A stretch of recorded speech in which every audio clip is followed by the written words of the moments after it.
Signature global making India affordable, वो show जिसमें हर हफ्ते हम आपके लिए लेकर आते हैं रियल एस्टेट से जुड़ी कुछ ताज़ा खबरें, ढेर सारे सवालों के जवाब, ढेर सारे इंसाइट्स। और ये सारी बातचीत करने के लिए हमारे साथ होते हैं हर हफ्ते हमारे प्रॉपर्टी गुरु, और आज वो स्थान ग्रहण कर रहे हैं प्रॉप स्टोरी के को फाउंडर आशीष महाजन। सर, बहुत बहुत स्वागत है आपका। और अब देश में मॉनसून का आगाज हो चुका है, एक बड़े हिस्से में मॉनसून सक्रिय है और ऐसे में रियल एस्टेट मार्केट के लिए भी एक थोड़ा सा ट्विस्ट आता है जैसे ही देश में बरसात या पानी गिरने का मौसम शुरू होता है। बहरहाल, कैसा है इस वक्त प्रॉपर्टी बाजार का हाल? विपिन जी, मॉनसून लगता है साउथ इंडिया को पीछे छोड़ के नॉर्थ की तरफ चला गया जल्दी। जी।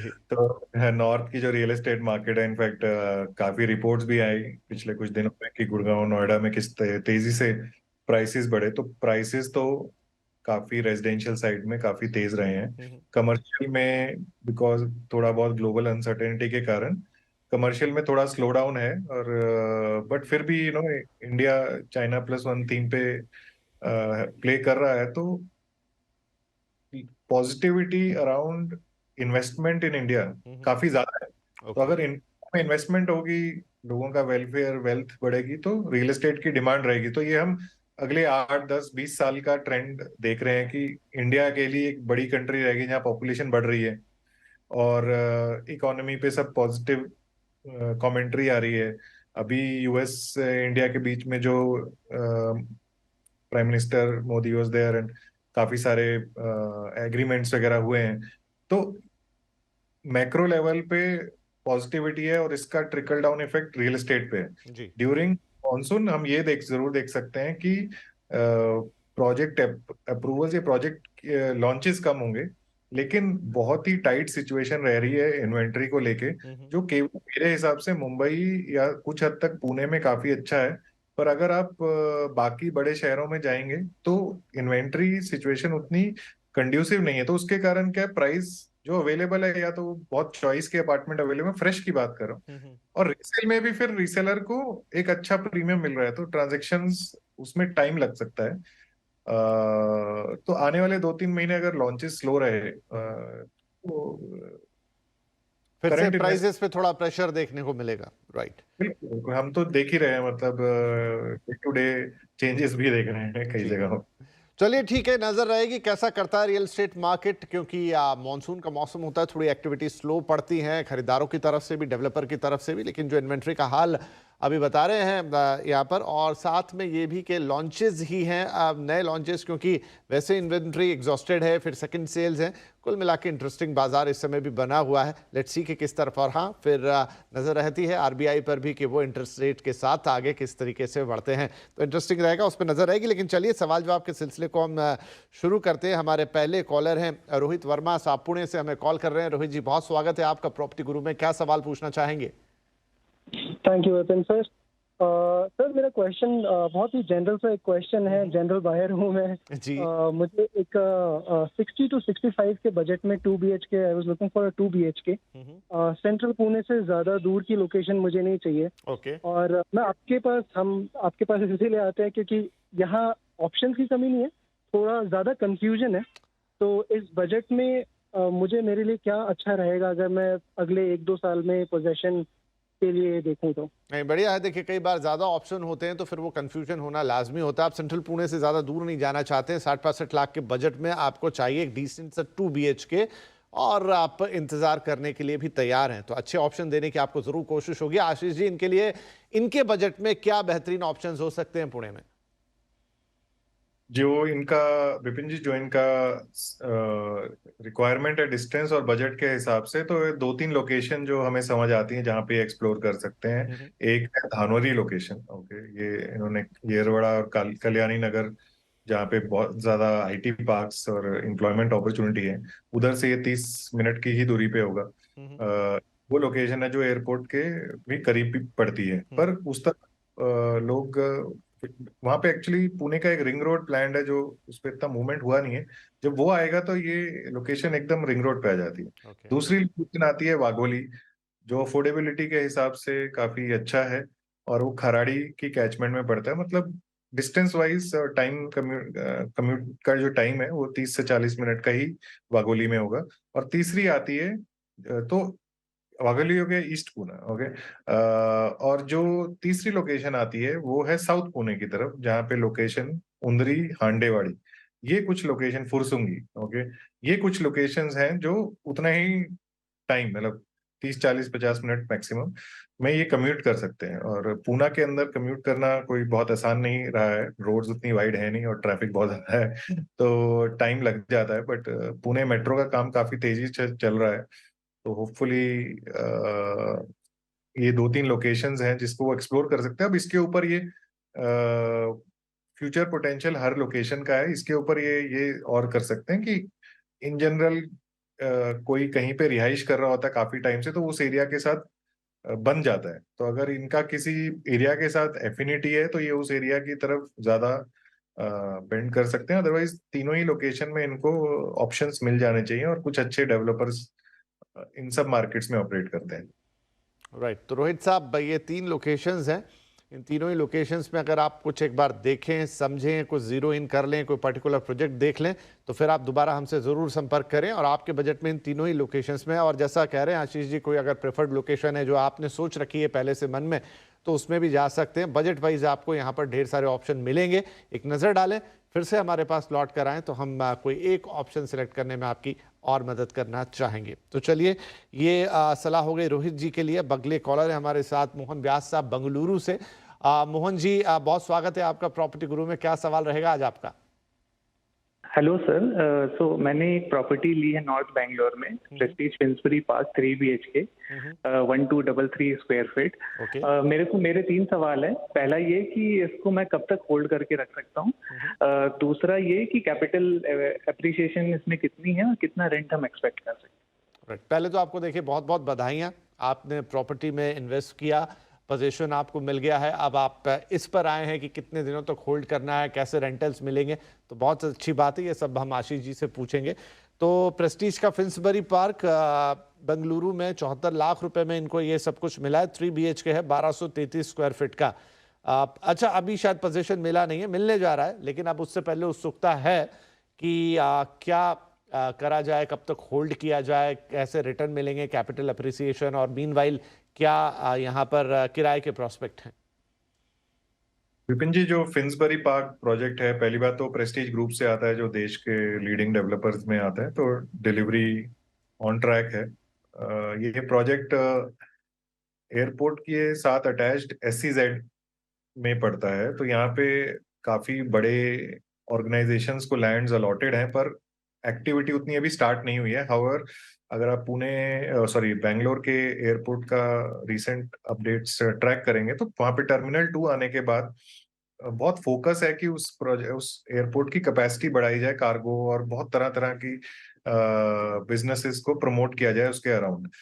तो ऑलरेडी शेल का काफी बड़ा फैसिलिटी इसी एरिया में, ये जो प्रोजेक्ट है प्रेस्टीज फिन्सबरी, इसके पास में ऑपरेट करता है। और प्लान्स हैं कि वहाँ पे इंटरनेशनल क्रिकेट स्टेटस का क्रिकेट ग्राउंड ऑपरेट हो, और काफी सारे और इंफ्रा डेवलपमेंट्स करे जाएंगे। और एयरपोर्ट से ये हार्डली 10 मिनट्स का डिस्टेंस है, तो लोकेशन फ्यूचरिस्टिक है। कनेक्टिविटी ऑलरेडी, जो रोड इसको कनेक्ट करती है उसे ऑल्टरनेट एयरपोर्ट रोड ही बोला जाता है।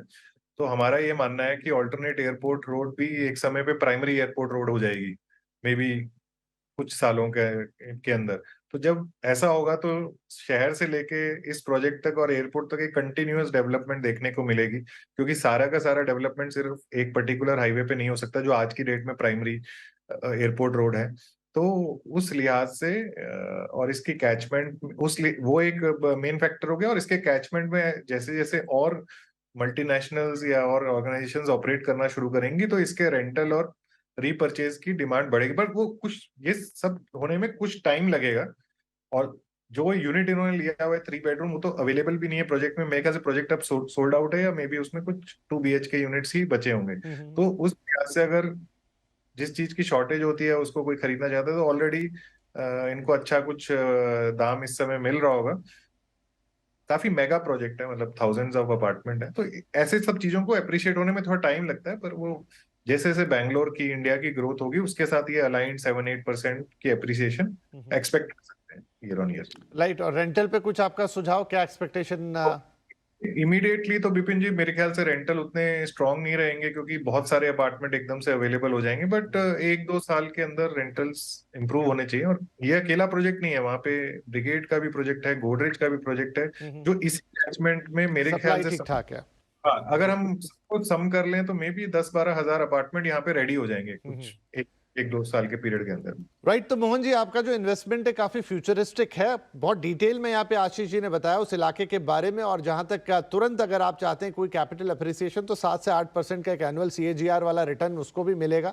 लेकिन जैसा कि सप्लाई काफी ज्यादा है उसमें ये बुरा नहीं है, लेकिन अगर आप अभी से कुछ बहुत स्ट्रॉन्ग रेंटल्स की उम्मीद कर रहे हैं, जब बहुत शानदार रेंटल यील्ड हो, तो वैसा नहीं होगा क्योंकि आसपास और प्रोजेक्ट हैं, इलाका डेवलप हो रहा है धीरे धीरे। तो अगर आप 1-2 साल का समय इसको देते हैं तो देखिए आपके लिए इंपॉर्टेंट यही है, ले लिया है, बहुत बधाइयाँ आपको, अच्छी इन्वेस्टमेंट है, अच्छी कंपनी है, अच्छे घर आपको मिले हैं, लेकिन अब थोड़ा उसको वक्त दीजिए ग्रो करने के लिए। मीनवाइल वो इलाका भी डेवलप होगा और उसी हिसाब से आपको रेंटल हुए या फिर आपकी कैपिटल रिटर्न जो है, रिटर्न आपके कैपिटल पे वो वहां पर बनता हुआ नजर आएगा। तो आपको शुभकामनाएं, लेकिन थोड़ा धीरज धरिएगा। एक छोटा सा ब्रेक लेते हैं यहाँ पर और ब्रेक के बाद कुछ और दिलचस्प सवाल और जवाब जाते हैं।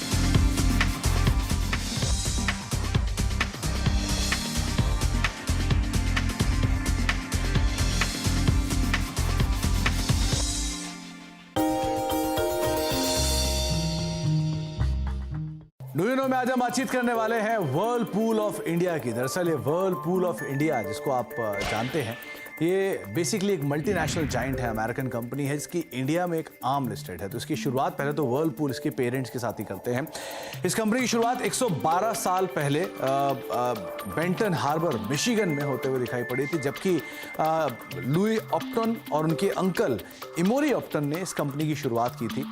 और शुरुआती कारोबार में तो ये कंपनी अलग अलग बिजनेसेस के अंदर भी गई थी, बहुत सारे अनरिलेटेड बिजनेस में भी कंपनी ने कामकाज किया था।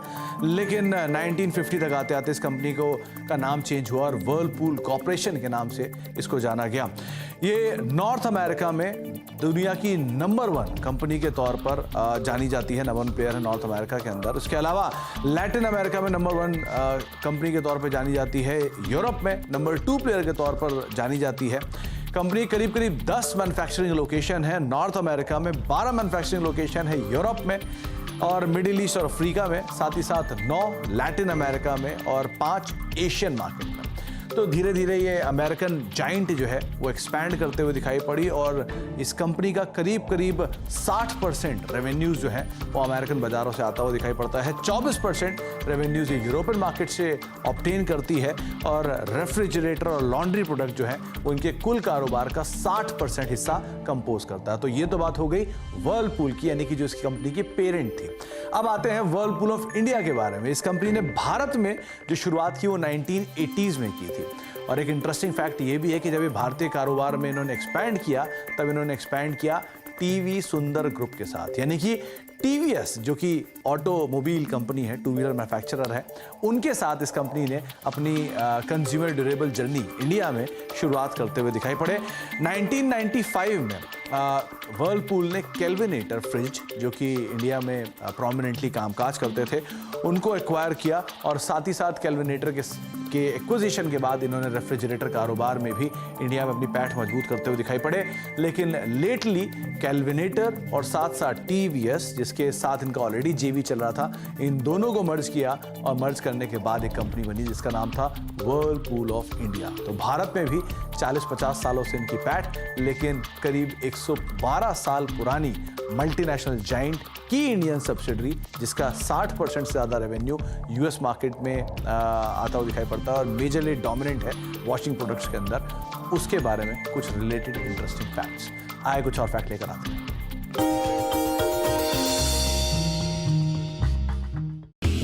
प्रॉपर्टी खरीदनी हो या बेचनी, बजट है 45, 1 BHK है, उल्वे या फिर पनवेल। उल्वे के लिए मिल जाएगा और ग्रोथ प्रॉस्पेक्ट्स बहुत ही अच्छे हैं। Once trans harbour link ready हो जाता है। जाने माने रियल एस्टेट एक्सपर्ट से जानिए आपके हर सवाल का जवाब। 1.5 करोड़ तक का इनका बजट है। गुरुग्राम आउटस्कर्ट्स में भी इनको चलेगा। गुरुग्राम सेक्टर 86 से लेकर 116 के बीच में मिल जाएगा। रियल एस्टेट सेक्टर से जुड़ी हर प्रॉब्लम का वन स्टॉप सॉल्यूशन। महंगाई और जो दूसरे फैक्टर्स हैं, अंतर्राष्ट्रीय परिस्थितियां, सबका एक मिला जुला इम्पैक्ट आता है रियल एस्टेट मार्केट पर। देखिए प्रॉपर्टी गुरु।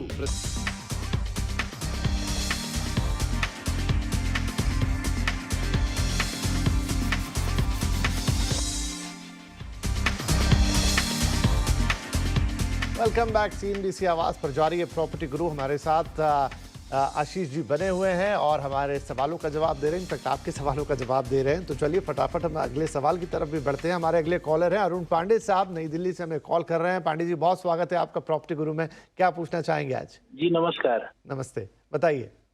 एक्चुअली मैंने थाने वेस्ट में दोस्ती वेस्ट काउंटी में 1 BHK लिया है। 392 का स्क्वायर फीट का एरिया है। ये मेरे को टोटल ऑल इंक्लूडिंग 60 लाख का पड़ा है। ओके। अभी मुझे पूछना है कि ये कैसा है, मतलब रहने के हिसाब से, अगर या तो आपने ले लिया सर, पहले पूछते तो ज्यादा अच्छा होता। जी जी सर। मैंने कहा आपने ऑलरेडी खरीद लिया है तो अब तो चॉइसेस लिमिटेड हो जाती हैं। अब तो हम बता सकते हैं कैसा है और आपको मानना पड़ेगा। मैंने कहा पहले पूछा होता तो थोड़ा आपके पास एक ऑप्शन खुला होता। जी जी बिल्कुल सही। ये दोस्ती वेस्ट ये बालकुम एरिया है। जी जी समझ गया मैं। ठीक है, तो अब आप एक अंडरस्टैंडिंग चाहते हैं। पहले तो बहुत बधाइयां आपको कि आपने ये प्रोजेक्ट में इन्वेस्ट किया और एक रियल एस्टेट में अपना कदम आगे बढ़ाया। 2027 इसकी पोजीशन डेट है, राइट?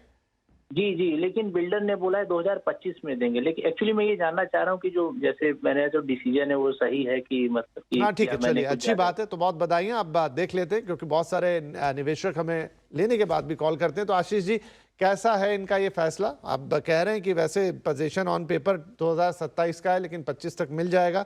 बालकोम का ये इलाका, दोस्ती का ये प्रोजेक्ट, जस्ट जनरल इनको जानकारी चाहिए कि क्या इनका निवेश सही है। विपिन जी, मुंबई, हम सबको पता है कि मुंबई के प्राइसेस एक अलग ऑर्बिट में चलते हैं और मुंबई में जो अफोर्ड नहीं कर सकता प्रॉपर मुंबई में, और मुंबई एक्सपेंसिव ही होता चला गया है, तो वो थाने की तरफ आते हैं जिनका सेंट्रल लाइन से कनेक्शन होता है। तो थाने एक बहुत ही अच्छी सबर्ब की जगह खुद ही एक बहुत बड़ी सिटी, मेगा सिटी बनती जा रही है। एंड काफी सारा इंफ्रा डेवलपमेंट थाने मुंबई में हो रहा है इनके आपस में इनके लिंक्स बढ़ाने के लिए। नवी मुंबई से इनकी आपस में इनके टाइम ड्यूरेशन, ट्रैवल ड्यूरेशन का जो है वो कम करने का काम चल रहा है। तो थाने लोग इसलिए प्रेफर करते हैं कि वहाँ का सोशल नेटवर्क और इंफ्रास्ट्रक्चर, मॉल्स, रिटेल, सब कुछ मुंबई के मुकाबले का ही है, आ जाता है। तो मुंबई मेगापोलिस में जो 1 करोड़ के बजट में चलते हैं वो फिर थाने की तरफ आते हैं और थाने में वो चॉइसेस देखते हैं। अभी जो मेन रोड की कुछ प्रॉपर्टीज हैं वो शायद पर स्क्वायर फीट कारपेट में 18-20 हजार रुपए होंगी और जो इनका कारपेट पे आ रहा है वो कुछ 15 हजार के आसपास आ रहा है। तो जो उस तरह के क्लाइंटेल है उसको इस तरह के प्रोजेक्ट अपील करेंगे जो मेन रोड से पीछे होके हैं। और ये मैं डायरेक्ट कनेक्टिविटी ये भिवंडी और कल्याण की तरफ चला जाता है बालकुम से भी। ऑब्वियसली एज ऑफ टुडे वो प्रेफर्ड एरिया नहीं, बट जिसकी अफोर्डेबिलिटी ही वहां तक रिस्ट्रिक्ट करती है तो उसके लिए इस तरह के प्रोजेक्ट्स बहुत सूट करते हैं और ये काफी लार्ज स्केल में प्रोजेक्ट बन रहा है। तो ये अकेले नहीं है, मतलब बहुत लोग दोस्ती ग्रुप के साथ इस प्रोजेक्ट में आए हैं और दोस्ती ग्रुप मल्टीपल प्रोजेक्ट्स मुंबई थाने में कर रहा है इस समय और काफी सारी डिलीवरी भी इनकी हो रखी है। तो उस हिसाब से इन्होंने डेवलपर अच्छा चूज किया है। डिलीवरी टाइमलाइन देखिए, रेरा सर्टिफिकेट के हिसाब से ही बेटर रहता है उसको देखना। बाकी तो कंस्ट्रक्शन ऑन साइट कैसे प्रोग्रेस कर रही है, कुछ भी बीच में अगर इशू आ जाए तो प्रोजेक्ट डिले हो सकता है और उसको अलाउड है 2027 तक प्रोजेक्ट डिलीवरी का। बट प्रोजेक्ट एडवांस स्टेजेस पे ही है। होपफुली इनको जो पोजीशन है वो टाइम अप्रूव टाइम से पहले मिल जाएगा। चलिए जी, तो पांडे साहब बढ़िया है आपका डिसीजन। एक अच्छा प्रोजेक्ट, अच्छी जगह, आगे चलते हुए इलाका भी बेहतर है तो अच्छी डेवलपमेंट होती हुई नजर आएगी। वहां पर आपको अच्छा कैपिटल अप्रिसिएशन भी मिल सकता है। कुल मिला के आपका डिसीजन अच्छा है जिसे आशीष जी भी अप्रूव कर रहे हैं और होपफुली आपको भले ही 2027 तक का डेडलाइन है, अगर 2025 में डिलीवरी मिल जाती है तो बहुत शुभकामनाएं उसके लिए। चलिए इसी के साथ वक्त एक छोटे से ब्रेक का, ब्रेक के बाद बातचीत जारी है।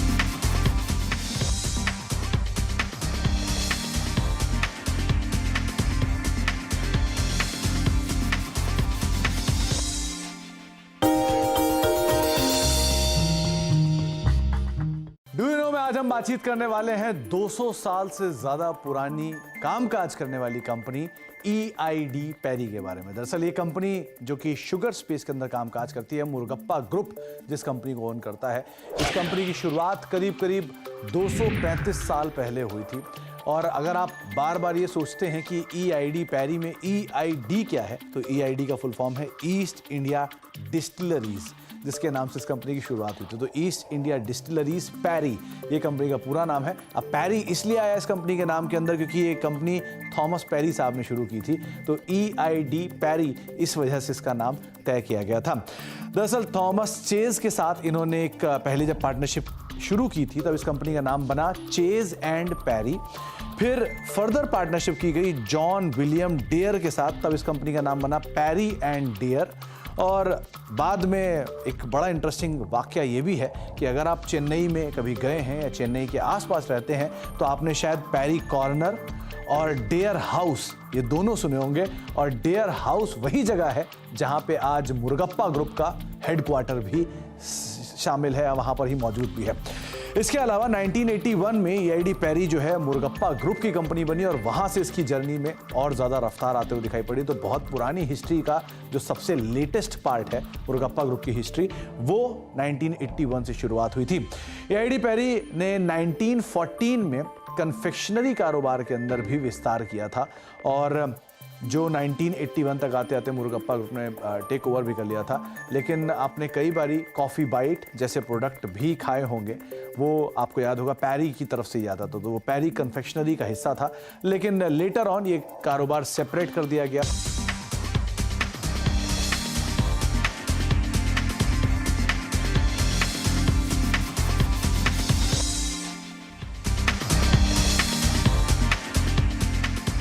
Welcome back. CNBC आवाज पर जारी है प्रॉपर्टी गुरु। हम दे रहे हैं आपके सवालों के जवाब। आशीष जी भी हमारे साथ बने हुए हैं। आप कुछ ईमेल्स हैं जिन्हें हम लेना चाहेंगे। संजय कपूर साहब ने हमें ईमेल लिखा है गुरुग्राम से। प्रोजेक्ट है उनका रहेजा वान्या, लोकेशन सेक्टर 99 और साइज उनका है 3 BHK कुछ 1700 स्क्वायर फीट का और 75 लाख रुपए में ये उनके लिए उन्हें पड़ा है। अंडर कंस्ट्रक्शन है और उनका कहना है कि 61 लाख रुपए दे चुके हैं। बिल्डर 80% लगभग पैसा ले चुका है, लेकिन प्रोजेक्ट पर काम जो है वो बंद हो गया। अब यही है कि रियल एस्टेट में इस तरह की जो खबरें होती हैं वो थोड़ी अफसोसजनक होती है, लेकिन इनसे निकलने के क्या रास्ते हैं वो भी हम आपको बताने की कोशिश करते ही रहते हैं। तो रहेजा डेवलपर के साथ कुछ दिक्कतें तो चल ही रही थी आशीष जी। यहाँ पर तो ये प्रोजेक्ट का फंस जाना या काम रुक जाना बहुत आश्चर्य की बात नहीं होगी। अब इन्होंने कब बुक किया, किस हिसाब से किया, अगर फोन लाइन पर होते तो ज़्यादा जानकारी मिलती, लेकिन क्या उपाय हो सकता है इनके लिए? विपिन जी, ये प्रोजेक्ट हम इस प्रोग्राम पे भी कई बार पहले डिस्कस कर चुके हैं। प्रोजेक्ट में दिक्कत है तो सबसे पहले तो रेरा बॉडी पे अपील करना चाहिए, क्योंकि हर इंडिविजुअल बायर को अलाउड है कि वो रेरा बॉडी पे जाके अपनी कंप्लेंट रजिस्टर कर सकता है। दूसरा है, अगर वो किसी लिटिगेशन के पार्ट नहीं है तो हमारा सजेशन तो हमेशा यही रहता है कि हमारे देश का जस्टिस सिस्टम इस तरह से काम करता है कि अगर कोई जस्टिस सीख कर रहा है तो आपको उसके साथ भागीदार बनना पड़ेगा। और जब आप भागीदार बनते हैं, आपके साथ हंड्रेड्स ऑफ और लोग होंगे जो सेम लिटिगेशन को परस्यू कर रहे हैं। तो उस लिटिगेशन के हिसाब से जो भी फिर रेजोल्यूशन टाइम लगेगा। हम ऑलमोस्ट बहुत लोग इन सब चीजों से निकल रहे हैं, इंक्लूडिंग माई सेल्फ। आपको उनके साथ जुड़े रहना पड़ेगा। उसमें लॉयर्स की जो बीच बीच में एडवाइस आएगी उसके हिसाब से ही ऑपरेट करना पड़ेगा। और काफी सारे लिटिगेशंस इस समय कोर्ट्स में हैं और शायद मतलब जो उम्मीद करी जा रही है दिल्ली NCR में कि कुछ ना कुछ रेजोल्यूशन हर जगह पे निकलेगा। और ऑलरेडी हम देख रहे हैं कि कई जगहों पे प्रोजेक्ट टेक ओवर हुए हैं या प्रोजेक्ट्स में थोड़ी एक्स्ट्रा फंडिंग करके बायर्स ने एक थर्ड पार्टी एजेंसी उसको कंस्ट्रक्ट कर रही है और उसको डिलीवर कर रही है। और कई और एग्जांपल्स पैन इंडिया लेवल पे हैं, इंक्लूडिंग गुड़गांव में, जहाँ पे हमने देखा है कि डेवलपर बीच में बहुत स्लो हो गया था, लेकिन वो रिटर्न किया अच्छी इंटेंशंस के साथ और उसने प्रोजेक्ट डिलीवर किया है।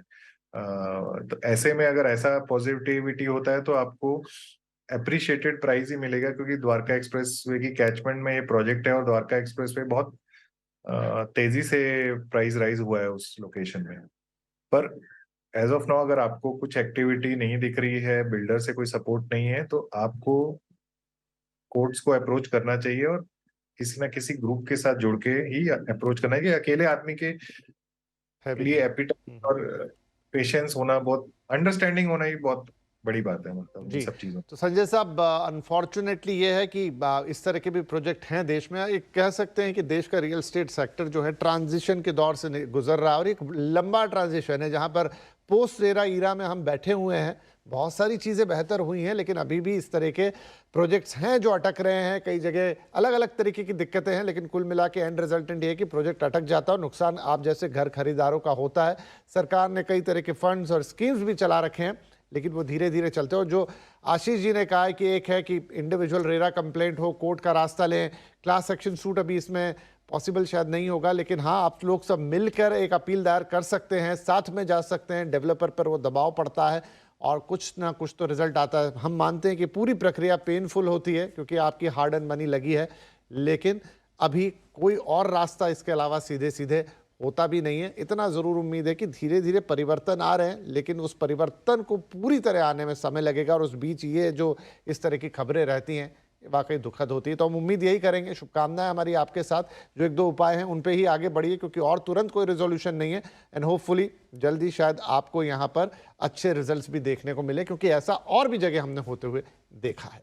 चलिए, इसी उम्मीद के साथ आशीष जी, हम आपका भी शुक्रिया कहेंगे, आपने वक्त निकाला, हमारे दर्शकों के सवालों के जवाब दिए, एक रीसेंट इंसाइट दिया हमें रियल एस्टेट मार्केट के लिए। बहुत बहुत धन्यवाद, आप कार्यक्रम में पधारे। और इसी के साथ दर्शकों का भी शुक्रिया, आप हमेशा हर हफ्ते हमारे साथ जुड़ते हैं। बहुत खुशी होती है जब आप अपने सवाल, अपने मेल्स, अपने क्वेश्चंस हमें भेजते हैं। पूरी शिद्दत के साथ ये भी रहता है कि हम उन्हें जवाब दें, उनका जो भी प्रॉब्लम है उसका सॉल्यूशन निकालने की कोशिश करें। तो pg@moneycontrol.com पर अपने सवाल हमें भेजते रहिए फ़ोन नंबर के साथ, ताकि हम उन्हें अपने एक्सपर्ट तक पहुंचाएं और बेहतरीन से बेहतरीन सॉल्यूशन आपके लिए लेकर आएँ। इस हफ्ते के लिए इतना ही, अगले हफ्ते फिर मुलाकात होगी, तब तक के लिए नमस्कार।